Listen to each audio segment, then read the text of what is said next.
చక్కనైన మాట నేర్చి చదువులెన్నో చదవాలని, సంస్కారమే పొందాలని, విద్యలన్నీ నేర్చేసి వినయమంత ఉండాలని, మాస్టారుగా మారిపోయి పరులకెంతో విద్యలని బోధించాలని, మరొక విద్యార్థిని టీచరుగా చెయ్యాలని.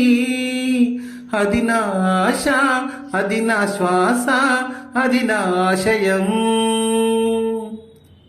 పామరుడిని పండితుడిగా చేసేది టీచరు, అజ్ఞానిని జ్ఞానిగా మార్చేది టీచరు, విద్యార్థిని లాయరుగా చేసేది టీచరు, విద్యార్థిని కలెక్టరుగా మార్చేది టీచరు. ఇంజనీరు కావాలన్నా, ఇన్స్పెక్టర్ కావాలన్నా, కలెక్టర్ కావాలన్నా, కండక్టర్ కావాలన్నా అన్నిటికీ మూలము టీచరే. అందుకే అది నా ఆశ, అది నా శ్వాస, అది నా ఆశయం.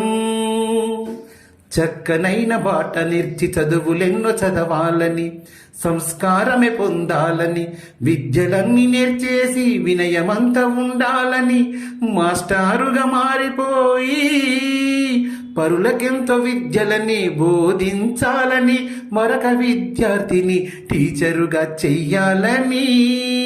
అది నా ఆశ, అది నా శ్వాస, అది నా ఆశయం.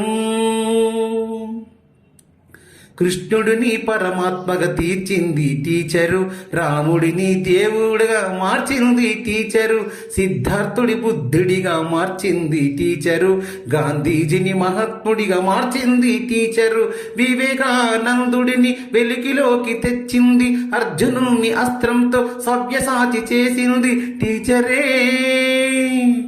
అందుకే అది నా ఆశ, అది నా శ్వాస, అది నా ఆశయం.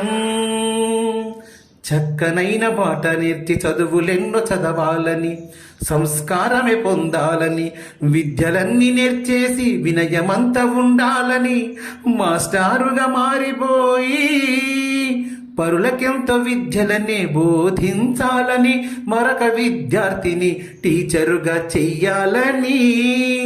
అది నా ఆశ, అది నా శ్వాస, అది నా ఆశయం.